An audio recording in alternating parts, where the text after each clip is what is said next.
I spent 4 months learning Godot and making a game, and now it's finally time to send it to the Play Store for review. While Google's busy reviewing my game, let me show you how I got here. It all started with Unreal Engine. I always wanted to make my own games, so I started learning Unreal Engine and made an endless runner game in that. But there was one problem. Unreal was too heavy for my computer. It lagged so much it was practically unusable. After making a video on how I learned Unreal Engine in 14 days, I started searching for another game engine.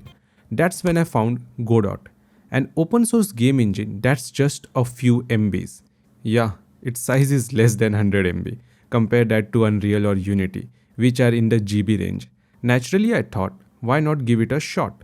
I started with a breakage tutorial on Godot and made a simple 2D platformer game. It was a great start. I learned basics like movement and animations.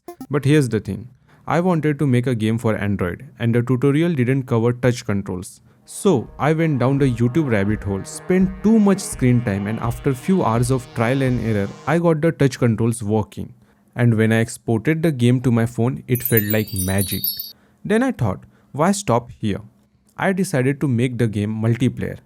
I followed a tutorial from the Battery Acid Dev channel. Honestly, I didn't understand half of it and just copy pasted a lot. But guess what? It worked. I even hosted the game on AWS to test if others could connect, and they could. My confidence shot through the roof. I felt like I could make anything, so I started brainstorming my next project. I wanted to make something simple, something I could finish in a month. That's when the idea hit me. My own version of Ludo. For those who don't know, Ludo is a board game where 2 to 4 players race to move their pawns to the center of the board before the opponents. Easy enough, right? Or so I thought. When I opened Godot to start, I was completely lost. I learned how to make a platformer game, not board games. It felt like everything I'd learned was useless. I lost my confidence. For a few days, I just stared at my screen, clueless. Then I thought, okay, let's start small. I focused on 2 features, pass and play for up to 4 players on one phone and a mode to play against the computer, because not everyone has friends, right? First, I made the Ludo board and pawns and imported them into Godot. Then I stumbled upon this video, which explains all the Godot nodes. Slowly, I figured out how to move the pawns, but the movement was robotic and the board and pawns looked ugly. So, over the next few weeks, I designed new pawns, created a fresh Ludo board and used twins to make the movement smoother.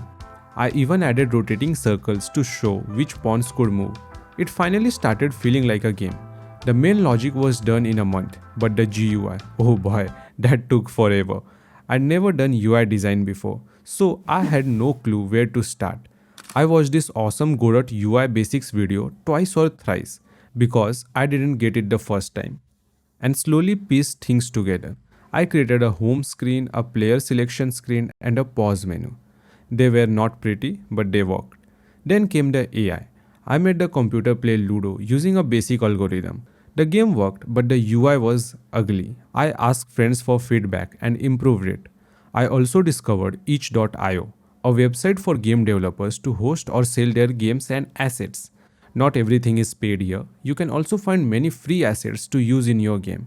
So I searched for GUI assets that can make my game look better and eventually found a basic GUI bundle by Penzilla. I mixed those assets with my own design and created settings, pass and play, and computer page. Added animations to the buttons and made everything look more polished. The background was too plain, so I added floating objects for some life. Even though the game was starting to look decent, there were still many bugs to fix. One bug that drove me insane was getting a text field to stay just above the keyword. I spent days trying fixes I found online, but nothing worked consistently. Eventually, I gave up and centered it on the screen. If you have got a better idea, let me know in the comments. By the end of the 4th month, I added a couple of ads using the AdMob plugin and started the Play Store submission process. That's another headache, and it took another month.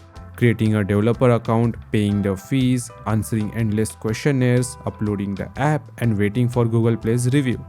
For the first time, they take 4 to 5 days to review, and then there's a mandatory 14-day testing phase. As of now, my game is in testing, but it will be on the Play Store soon. Give it a try, links in the description.